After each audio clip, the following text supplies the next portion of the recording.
pessoal, hoje eu vou trazer um vídeo aqui mais meu mesmo. Normalmente os vídeos são mais mostrando um experimento, mostrando uma técnica, mostrando como algo funciona com código ou trazendo a literatura, alguma fundamentação. Mas hoje não, eu resolvi fazer um vídeo trazendo a minha experiência, trazendo um pouquinho da minha até opinião, né, algumas coisas.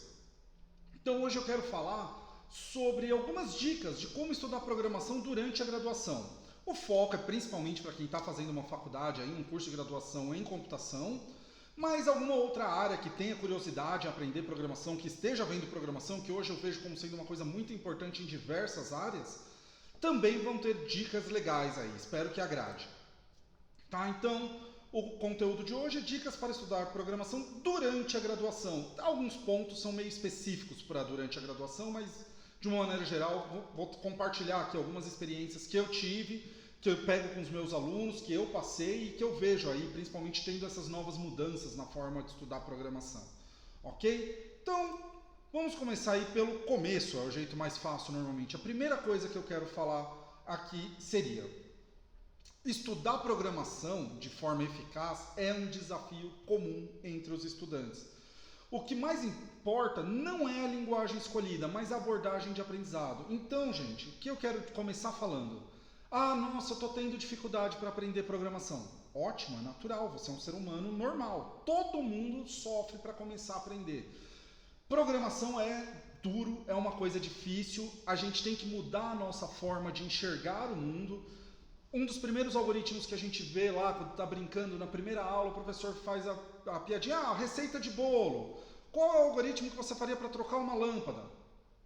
Por exemplo, trocar uma lâmpada é uma coisa super natural. Como que eu troco uma lâmpada? Eu vou lá e troco. Só que se eu tenho que falar um algoritmo, eu tenho que pensar de uma maneira algorítmica, de uma maneira que, da forma como eu me comunicaria com o computador, eu vou ter que descrever passo a passo, eu vou ter que destrinchar ali todo o processo, cada um dos passos, o que não é o nosso natural. Então, para a gente começar a estudar programação, é um processo difícil. Mas aqui tem uma coisa interessantíssima. O que mais importa não é a linguagem escolhida, mas a abordagem de aprendizado. Se a gente está estudando a lógica, isso fica mais legal. Então, o começo da programação, ela vai ser muito desmembrar problemas em pequenos passos. Receita de bolo, como escovar os dentes, como trocar pneu de carro, sei lá. Tem diversos processos na nossa vida que a gente vai precisar adotar uma abordagem algorítmica para começar a condicionar o nosso cérebro a pensar em pequenos passos.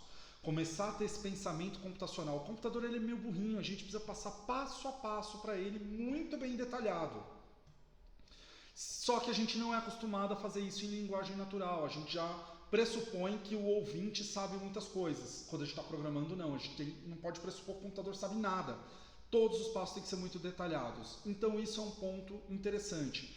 E aqui eu cito e vou falar várias outras vezes, não interessa a linguagem de programação. Quando as pessoas me perguntam, qual linguagem eu devo começar? Depende, tudo varia muito. Sei lá, uma primeira linguagem, nunca programei, quero ver alguma coisa, talvez o Portugal, excelente linguagem, que não é nem uma linguagem de programação.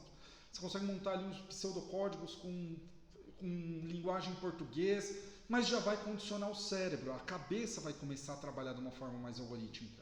Isso é o mais importante no começo da programação, ok? Então vamos lá, vamos seguindo. Algumas coisas, a importância de um bom estudo de programação, pensando aí até no futuro, ok? Uma coisa interessante, por que eu estou batendo nessa tecla de que a base é interessante, os conceitos ali iniciais, a formulação da lógica é o mais importante?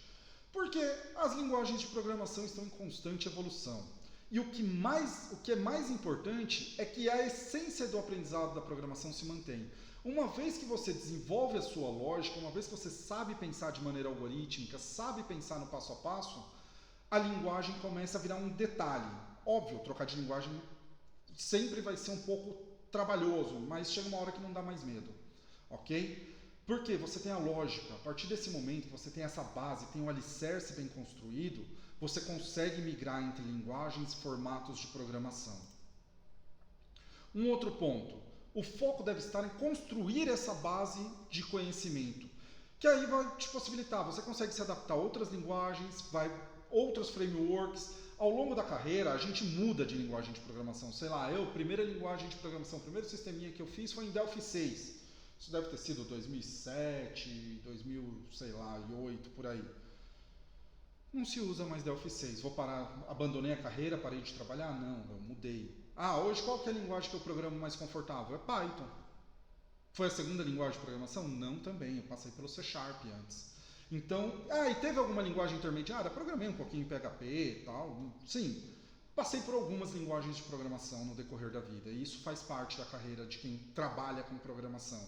Às vezes por uma troca de emprego, às vezes por algum motivo, a gente tem que ir trocando a linguagem. Só que, se eu tenho a lógica, os primeiros dias numa linguagem nova são bem duros, porque eu tenho que ficar lembrando sintaxe.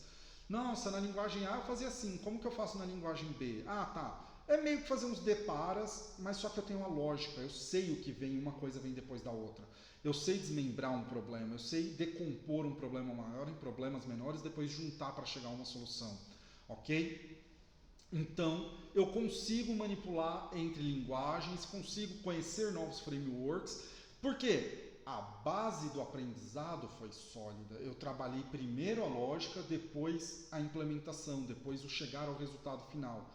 Eu sempre brinco, primeiro a gente aprende a engatinhar, depois andar e só então vai para o correr.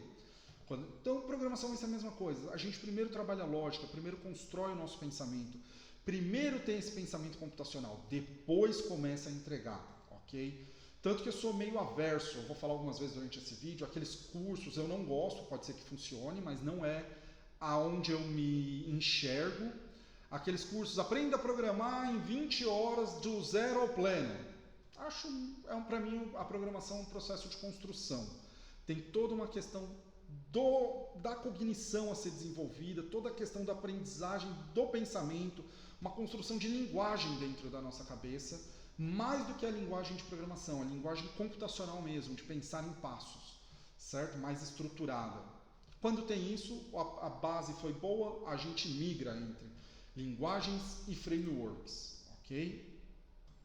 Então, com o tempo, substituir uma linguagem por outra é uma questão técnica e com o tempo não deve gerar medo. É chato? Não vou mentir não. 20 anos programando, é chato trocar de linguagem de programação porque você faz aquele comparativo. Mas não dá medo, eu sei que se eu precisar entrar num projeto numa linguagem nova, vou precisar de um tempinho de adaptação, mas a coisa vai fluir no final das contas, tá? A verdadeira habilidade é a capacidade de raciocínio lógico e resolução de problemas. Nós programamos para resolver problemas, não é para gerar novos problemas para o nosso usuário, tá? Se o nosso sistema está mais difícil para o usuário usar do que ele fazer manual, seria melhor ele fazer manual, tá? Então, a nossa ideia sempre será resolver problemas e não gerar problemas. Então, a partir do momento que eu sei decompor o problema em problemas menores, tenho essa habilidade lógica e consigo resolver, consigo entregar soluções, a linguagem fica sendo um detalhe técnico, fica sendo uma questão de um novo vocabulário que eu preciso aprender. E a partir do momento que eu aprendi 1, 2, 3 linguagens, o resto vai mais fácil, tá? Óbvio, cada uma com suas particularidades, tem tempo de adaptação, mas não é uma coisa tão tensa, se eu tenho uma boa lógica. Okay? Linguagem de programação, um requisito técnico. No início da graduação, o fundamental é focar no desenvolvimento da lógica de programação, que é a base para qualquer linguagem. A habilidade de decompor problemas e entender a estrutura do código é mais relevante do que memorizar a síntese de uma linguagem específica. Ok? Então, assim, beleza, a partir do momento que eu tenho a minha lógica trabalhada, bem evoluída, ela funciona bem, eu consigo aplicar com linguagens diferentes. Eu recomendo, quando possível, lembrando, o nosso contexto aqui é durante a graduação. Nem sempre a graduação nos permite aprender uma linguagem por vez. Às vezes a gente vai ter que aprender 2, 3 ao mesmo tempo, porque o professor A pediu uma, o professor B pediu outra, ou o professor A pediu 3 linguagens ao mesmo tempo, também pode ser.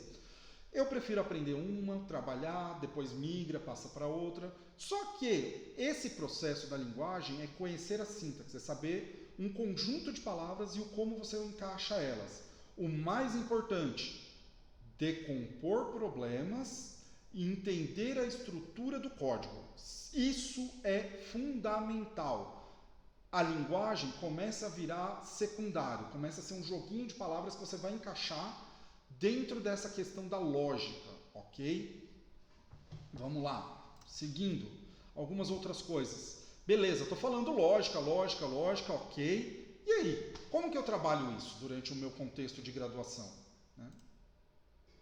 Algumas coisas que eu trago aqui como sendo importantes. Né?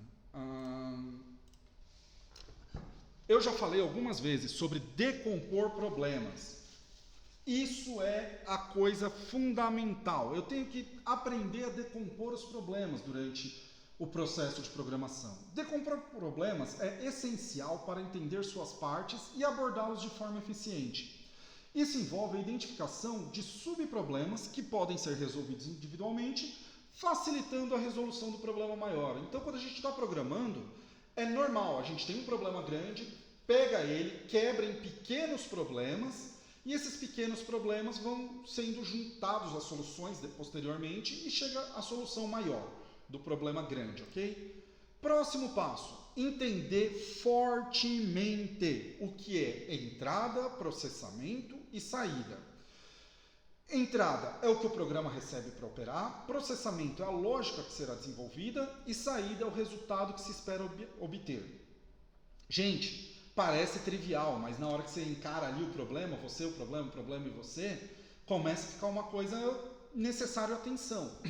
Por exemplo, a entrada pode ser um arquivo CSV, pode ser um arquivo JSON, pode ser a digitação do usuário, pode ser uma captura de imagem, pode ser um monte de coisas. A partir do momento que eu tive essa entrada, o que eu preciso chegar? Ah, beleza, eu recebi um CSV, eu quero a média de 3 colunas dele, mas ele vem com 10. Como que eu separo essas 3 colunas? Como eu calculo a média? Quanto que eu conto de linhas para chegar na média? Conto todas as linhas? Não conto todas as linhas? Beleza, consegui isso, eu vou apresentar a saída. Eu vou ter ali, depois da entrada, que foi o meu arquivo, eu tive o processamento, que foi a seleção do que eu quero trabalhar, depois os cálculos que eu quero fazer. Saída, eu entrego ali o resultado, a média que eu quero, ok? Isso é uma coisa fundamental da gente entender. Outra coisa, pensar em passos, testar e corrigir. Pensar em passos, testar e corrigir erros são etapas cruciais no desenvolvimento de qualquer programa. Isso implica em sistematicamente verificar cada parte do código, garantindo que funcione conforme o esperado e ajustando quando necessário. Gente, pensar em passos. Eu vou falar daqui a pouquinho que a gente está em tempos de inteligência artificial generativa. Ela muitas vezes nos faz suprimir essa parte. Só que se eu sei pensar em passos, eu sei passar instruções mais precisas, até para minha IA. Eu sei ler o que ela falou. Então eu preciso aprender a pensar, quebrar esse problema grande em pequenos passos, que nem eu falei sobre trocar a lâmpada. Girar a lâmpada, conferir se está queimada, colocar a próxima lâmpada. Algumas coisas nesse tipo, pegar a escada, subir na escada. Ah, mas se eu peguei a escada e estou trocando a lâmpada, é óbvio que eu vou subir na escada. É, para um ser humano, mas para o computador não. Então, o algoritmo tem que ser pensado assim, em passos. E eu vou ter hipóteses, eu vou falar, não, se eu seguir essa sequência de passos, vai dar certo. E muitas vezes não vai, eu tenho que testar, eu tenho que fazer algumas coisas. Com o tempo a gente vai acertando mais. Mas no começo é normal, pensar os passos, testar, deu errado, corrige. Testar e corrigir, faz parte, a gente vai refinando a nossa lógica com isso, ok? Comentei, estamos em tempos de IA, inteligência artificial chegou, generativa. Não dá mais para pensar em programação sem isso, é difícil programar linha a linha em tempos atuais. Eu mesmo, hoje, programo usando IA, não tem jeito. Só que é importantíssimo a gente ter algumas coisas em vista. A IA é um suporte muito efetivo, ajuda muito, melhora muito a velocidade da nossa programação, mas é um suporte. Não tem a IA como principal. Quem responde pelo código, quem é o responsável pelo resultado, é você, é o programador. Quem foi que assinou aquele código? Falou, eu fiz o código? Não vai ser o ChatGPT, não vai ser o Gemini, não vai ser o Copilot, vai ser o programador. O programador é o responsável. A IA está aí para nos apoiar. E no contexto de graduação, aprendizagem de programação, integra ela na rotina de estudos, usa ela ao seu favor. É legal, sei lá, por exemplo, eu gosto para sugerir novos problemas. Uma coisa que quando eu estava fazendo minha graduação, eu tinha problemas em pensar, nossa, com essas funções aqui que eu criei, o que eu posso resolver? Ou com esses comandos que eu conheço da linguagem, o que eu consigo fazer? Você passar uma lista de comandos para uma IA, e falar para ela, me dê novos problemas, ela vai te dar, vai te ajudar, vai te apoiar. Né? Desenvolver o raciocínio lógico. Compara, faz uma solução, pede para a IA fazer uma solução, compara o que a sua lógica está de diferente da IA. Foi pior? Foi melhor? Olha, gente, muitas vezes a gente faz um código melhor do que a IA. A IA dá muita volta, às vezes, para chegar no mesmo resultado. Às vezes a gente consegue de uma maneira simplificada. Tá? Então, teste, compare, use para desenvolver o seu raciocínio lógico, use como um validador se o seu código está bacana. Tá? Eu, particularmente, quando começo as primeiras linhas de comando com os meus alunos, eu gosto de um papel e caneta. A gente tem que trabalhar primeiro aqui, o cérebro. Depois a gente vai fazendo o algoritmo no computador, que nem eu comentei já, talvez no Portugal, acho legal, acho bacana. Depois vamos para o Python? Vamos para o Python, por exemplo, ou vamos para o C, vamos para a linguagem que for. Beleza, bacana, mas sempre trabalhando raciocínio lógico. E a IA pode nos apoiar nesse processo. Tá? Não substituir o aprendizado. Não é porque você mandou a IA fazer, ela fez, entregou, tá pronto, acabou. Quando a coisa apertar mesmo, isso aí vai diferenciar quem sabe programar de quem não sabe.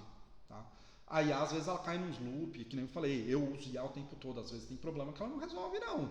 Quando é uma coisa mais complexa, mais personalizada, que eu quero fora do padrão que foi resolvido, eu quero resolver um problema mais particular, a IA não resolve. Ajuda muito. Mas não dá. Ainda, pelo menos, não estamos num ponto, e eu não acredito que chegaremos a um ponto, de que não precisa mais programador, que ela substitui o programador. Estamos bem longe disso, pelo menos. Ok? Agora, uma outra coisa, agora como acadêmico, como professor, deixa eu defender um pouquinho aqui o peixe da categoria. Já eu ataco a categoria de novo, mas agora eu vou falar bem. Tá? Da fundamentação teórica e a prática, qual a relação entre esses dois? Gente, fundamentação teórica é fundamental para a qualidade do código. A teoria fornece a base necessária para entender os problemas por trás da programação, permitindo que os programadores tomem decisões fundamentadas e eficazes. Conhecer sistema... mas por que eu tenho que conhecer sistema operacional para programar? Gente, escalonamento de processo, multithreads, programação concorrente, tem um monte de coisa. Saber qual o sistema operacional que eu estou trabalhando, qual a estrutura desse sistema operacional, como que é a questão do armazenamento, diretórios e afins durante o processo de programação, gerenciamento de processos, essas coisas. É fundamental, você precisa conhecer. Saber como um pacote é transmitido dentro da rede. Nossa, mas eu faço um curso de análise e desenvolvimento de sistema. Por que eu tenho a disciplina rede de computadores? Porque o seu computador, o seu programa que você está fazendo, análise e desenvolvimento, vai transmitir arquivos em rede. Você precisa saber como ele aconteceu. Sei lá, a culpa é do banco de dados ou é da rede? Pergunta clássica para quem já trabalhou com programação. O sistema está lento, é a rede ou o banco de dados? O programador sempre coloca a culpa na rede, o pessoal da rede sempre coloca a culpa no programador. Beleza, tenha fundamento, saiba medir ali pelo menos uma latência de rede, entenda que existe isso. O pacote está sendo trafegado por uma rede. Estou dando alguns exemplos de algumas matérias básicas, como sistemas operacionais e redes, mas isso vale para todo o processo da graduação. Novamente, eu não acredito em aprenda programação do zero ao pleno em 20 horas, porque tem todo um universo onde a sua programação vai acontecer. Se você quer resolver um problema, beleza, do zero ao pleno em 20 horas, ok, para resolver um problema, 2 problemas, 3 problemas, mas para programar, falar, não, eu sou programador, eu resolvo coisas com programação, a fundamentação teórica faz muita diferença. É por isso que o professor chato fica lá cobrando. Você leu o capítulo tal, você viu isso, entendeu essa teoria? Ok? Então, pessoal, e uma outra coisa? A essencialidade dos conceitos. Gente, estrutura de dados, complexidade de algoritmos são pilares de desenvolvimento de software. Você aproveita uma base de conhecimento já documentada. Escolher uma estrutura de dados que já está na literatura, que é a mais adequada para aquele seu problema, facilita muito a vida, gente. Deixa tudo muito mais fácil. Não, mas aqui eu vou usar uma lista, aqui eu vou usar um grafo, aqui eu vou usar... Seja lá o que for, você viu que tem outras pessoas, a literatura já te trouxe. Tem autores aí renomados que foram validados por centenas de milhares de pessoas falando que aquela estrutura é adequada, bacana. Certo? Então vamos aproveitar isso, esse conhecimento, não vamos desprezar o conhecimento que a humanidade produziu. O ser humano é uma coisa muito legal, a gente consegue passar conhecimento um para o outro através de gerações, através desse vídeo, por exemplo, através de livros. É uma habilidade humana muito legal, muito bacana, não vamos jogar essa habilidade fora. Vamos aproveitar, trazer ali o que é mais adequado para cada situação. E uma coisa, programa sem teoria não escala. Tem os programas que eu costumo chamar de programa bomba-relógio, que começou a crescer, ele para de funcionar, né? Ele começa a... Ah, não, agora está com uma base maior, ele já não trabalha mais. É o famoso na minha máquina funcionou. Mas por que esse na minha máquina funcionou muitas vezes acontece? Usou um algoritmo ruim, usou um método de ordenação porcaria, que não é adequado para aquele problema. Ah, mas aquele ali é o padrão. Mas só que o seu dado não é o padrão. Então, beleza, com 1.000, 2.000 funcionou. Com 1 milhão, 2 milhões, ele senta, ele para. Não é só ir lá e trocar o servidor que está tudo resolvido. Às vezes é uma questão algorítmica. Tem problemas que serão resolvidos em horas, se você usar um bom algoritmo, porém, leva anos ou milhares de anos para você resolver com um algoritmo ruim. Você pode aumentar o quanto você quiser de processador, de memória, que ainda vai ser difícil para resolver num tempo hábil. A teoria nos traz quais problemas são complicados, falar, se eu seguir nesse caminho, eu sei que não vai dar bom. A teoria já nos traz isso. Lá a gente viu em complexidade de algoritmo, tal, algumas coisas desse tipo. E aí, se a gente consegue otimizar o nosso código deixa de ser frágil. Então, sem uma compreensão teórica, os programadores podem enfrentar dificuldades em escalar suas soluções. Código frágil e ineficiente, que não se adapta a problemas complexos. Métodos de ordenação, outra coisa. Nossa, professor chato, passou 5 métodos de ordenação diferentes para mim durante a graduação. Sendo que tem um que é mais rápido. Tá, ele é mais rápido para qual situação? Essa situação é a que se adequa ao seu problema? Ou será que você teria um ganho se você usasse um outro? Eu usei o Quicksort aqui, mas para esse modelo de dados o Bubble Sort é melhor. A teoria nos traz isso, gente. Saber isso faz a diferença quando você vai entregar. Isso melhora o quão escalável é o seu programa, certo? Falei que eu ia defender a classe, mas também ia atacar, né? E o professor nessa situação? Falando agora sobre os métodos modernos de aprender programação, como que é. O professor não tem mais aquele papel de centralizador do conhecimento, acredito que em área nenhuma. A minha expertise é dentro da computação e eu falo isso categoricamente. O professor não é mais o dono do conhecimento. Hoje em dia o conhecimento está espalhado por aí, a gente consegue ver num vídeo do YouTube, consegue ver numa inteligência artificial generativa, consegue fazer uma consulta num buscador da internet, certo? Antes era restrito, era mais difícil, era só alguns livros, o professor estava ali com conhecimento, hoje não. Mas o professor ele passou por um caminho. Ele sabe aonde vai doer na hora que você estiver aprendendo. E ele está ali para te instruir. Falar, segue por aqui que a coisa vai rolar. Tá? Então, embora o professor desempenhe um papel importante na orientação do aprendizado, a autonomia do aluno é fundamental. A prática individual e a busca por desafios são essenciais para o domínio da programação. Pois apenas assistir aulas não garante a competência necessária para resolver problemas reais. Quando a gente vai para o mundo real, a coisa é diferente. Em sala de aula, o professor vai, teoricamente, vai passar problemas que ele já resolveu, que ele sabe que vai dar certo. Quando a gente chega no mundo real, a coisa muda. Cai o problema ali no nosso colo e, mas dá para resolver?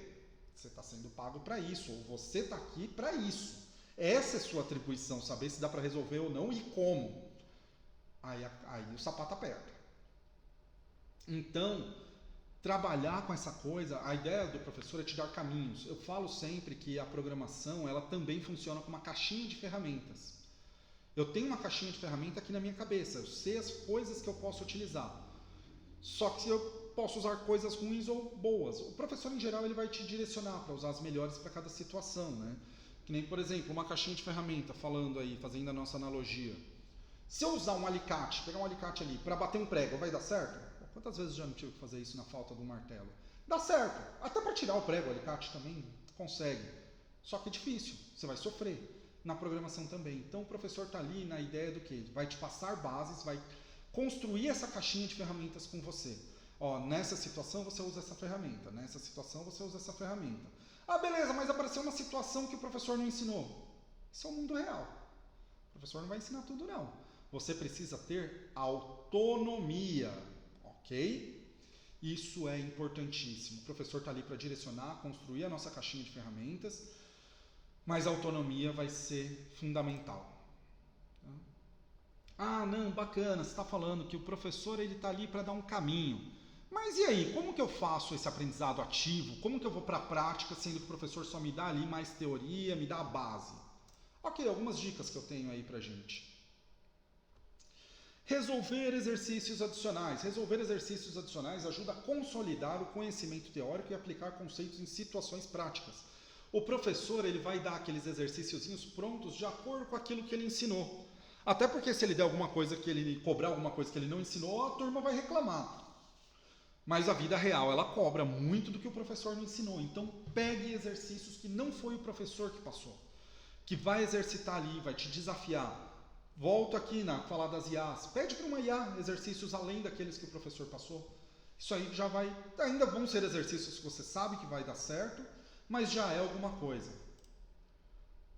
Adaptar exemplos. Eu gosto muito dessa dica. Você adaptar exemplos de código para resolver novos problemas desenvolve a criatividade e a flexibilidade do estudante.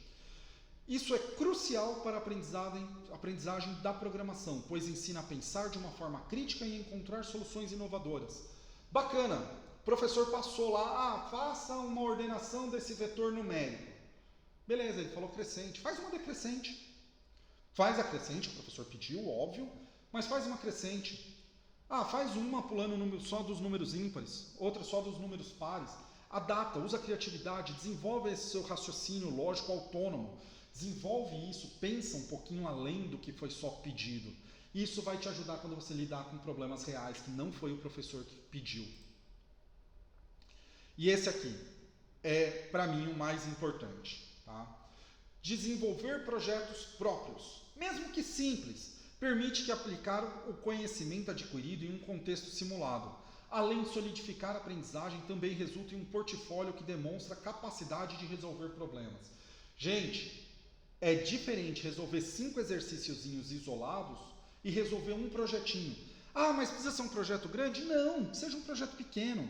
Um projeto que eu costumo sugerir para os meus alunos, que é ok para se fazer ali primeiro, segundo semestre de uma graduação, talvez um pouquinho mais, talvez um pouquinho menos, uma calculadora. Faz aquela calculadora igual a do Windows mesmo, igual a calculadora do celular. Mas faz uma coisa com começo, meio e fim. Põe sua coleguinha para usar, vê se não deu erro. Aí você vai ver como a coisa é complicada. Sei lá, um tratamento de erro clássico da calculadora. Você passa para o coleguinha testar, ele vai lá e divide por 0. Não deveria poder, deveria ter um tratamento.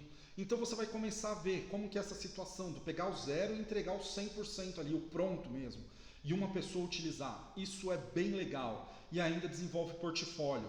Portfólio é importantíssimo. Ok?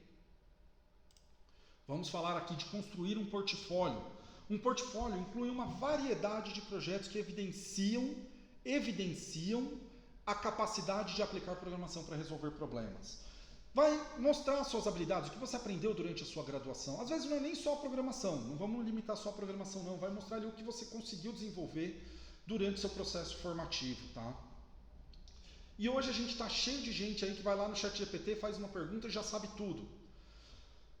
Gente, a vida real ela é um pouco mais complexa. Ela sai um pouquinho desse superficial e ela entra em problemas reais. Então, eu ter um portfólio, vira e falar, não, eu sei programar. Tá, você sabe mesmo? Então, programa aqui para eu ver. Programa, mas eu também já tenho esse aqui. Fiz uma calculadora, fiz um sitezinho para minha família, fiz um site de homenagem lá para alguém. Beleza, isso aí já vai mostrar a habilidade de conseguir fazer algo concreto. E não só, eu sei fazer, então faz. Eu sabia essa com laranjas, com maçã eu não sei. Que nem diria o Chaves, tá? Então, mostra que você consegue construir algo.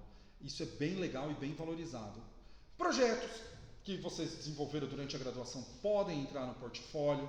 Eu fiz um projeto, uma estrutura, um banco de dados, uma coisa legal ali, bonita. Guarda, faz ali um GitHub, por exemplo, organiza seus projetos para apresentar. Sistemas implementados ou implantados. Às vezes a gente menospreza o processo de implantação de sistema, principalmente quando a gente está aprendendo a programar. Mas é um processo difícil, gente. Implantar, fazer usar ali um sistema, escolher um sistema e pôr para usar, não é fácil. Você fez isso, documente, pegue uma carta de referência. Fala, sei lá, durante o processo de graduação eu consegui, no pet shop do meu vizinho, fazer ele trocar de sistema. Eu fui lá, escolhi o sistema com ele, verificamos os requisitos do sistema, vimos que estava de acordo, implantamos esse sistema novo. Eu acompanhei o treinamento, eu acompanhei a instalação. Cara, pede uma carta para esse dono do pet shop vizinho seu, pede para um documento ali, coloca no seu portfólio isso, mostra que você conseguiu conversar com o cliente, você conseguiu entender necessidades e achar uma solução para o problema. Isso é legal. Muitas vezes quando a gente é estagiário, quando a gente está começando ali, essa aqui é a nossa porta de entrada, scripts que automatizam tarefas. Nem sempre a gente começa a programar um sistemão completo ali, uma coisa grande que vai revolucionar. Às vezes a gente começa auxiliando pessoas e nesse processo de auxiliar, a gente faz scripts. Guardem esses scripts, são importantes, tá? São scripts importantes.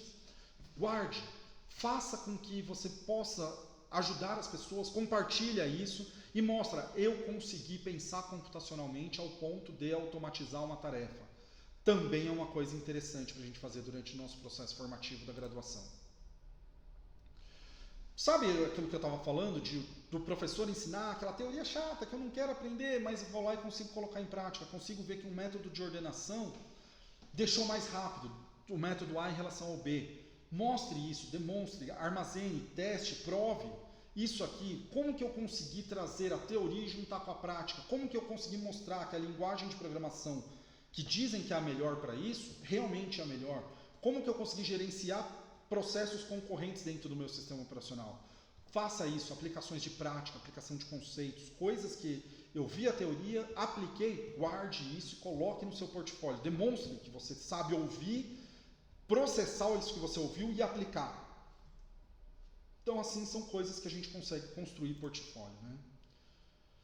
Então, portfólio mostra que você, mais do que consumiu, você também produziu. Que aí vem uma coisa que eu costumo brincar com os meus alunos. Ler 10 livros de educação física não vai te deixar sarado. Da mesma forma, fazer vários cursos de programação não ensina a programar. A gente precisa programar para poder aprender a programar. É um processo às vezes meio dolorido até, tem que fazer aquela coisa sofrida. Ai, nossa, mas eu não tenho muita habilidade com isso. Ninguém tem no começo. E eu pergunto isso, eu diria umas 10 vezes por semestre para meus alunos. Quando o cara fala, não, mas tem que fazer essa programação, tudo isso de exercício, eu pergunto, se você ler 10 livros de educação física, vai ficar bombado? Não, se só ler os conteúdos e não fizer os exercícios, também não vai aprender a programar. Igualmente, às vezes, fazer curso é muito importante, é muito legal, mas às vezes eu viro para os alunos e falo, chega, não está mais na hora de fazer curso. Pega o que você sabe até agora, faz um projeto, constrói uma calculadora, depois você volta a fazer curso. Está de castigo, está proibido de fazer curso.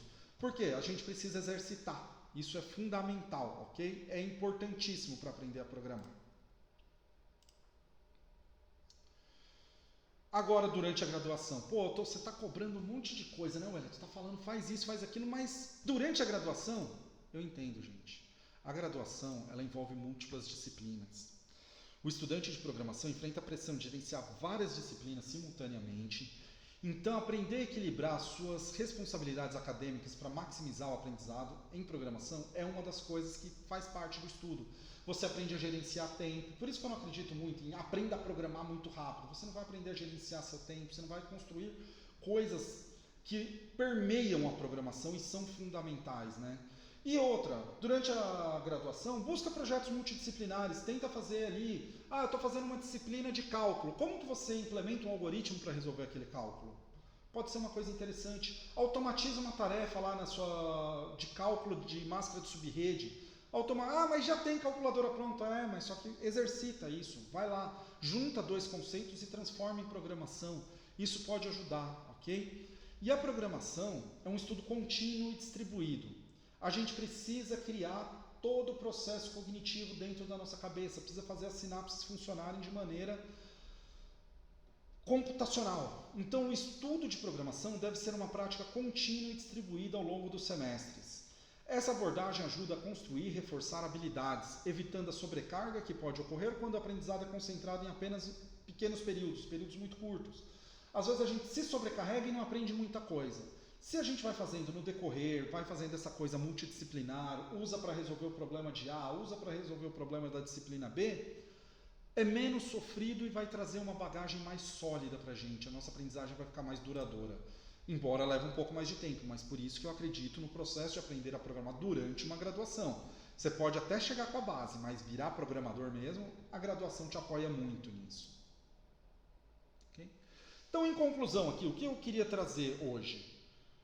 A graduação tem que dar uma base sólida E essa base sólida depende mais da pessoa que está fazendo a graduação do que da instituição, tá? A gente viu aqui, o professor começou a ser coadjuvante, ele não é dono do conhecimento. Quem está ali sentado na cadeira de estudante é o principal ator nessa coisa. Desenvolver autonomia, correr atrás é importantíssimo, tá? Então, o estudo de programação na graduação não se limita à simples aquisição de conhecimentos técnicos. Envolve a construção de habilidades de raciocínio lógico e o desenvolvimento de autonomia necessária para enfrentar desafios. Ok? Então era isso que eu queria trazer, pessoal. Essas foram algumas dicas baseadas em experiências que eu tive. Conforme eu disse, eu vejo essas dicas principalmente para quem está fazendo uma graduação em computação, mas funciona para qualquer pessoa que está aprendendo a programar em outras graduações ou não, por conta própria. Resolve um problema do seu dia a dia, resolve alguma coisa, faça teste, faça experimentos, usa IA generativa aí para poder te apoiar. A IA generativa não substitui ainda o programador e eu não creio que vá substituir algum dia, pode ser que eu esteja errado, mas ela está aí para apoiar, ela não está só para aparecer em notícia não, ela ajuda a gente, mas não resolve o problema. E quem se responsabiliza pelo código feito é o programador, não a inteligência artificial, ok? Mas ela é uma excelente ferramenta de apoio. Então era isso que eu queria trazer, gente. Muito obrigado, espero que tenha ajudado. Qualquer coisa, fico à disposição aí nos comentários ou por e-mail.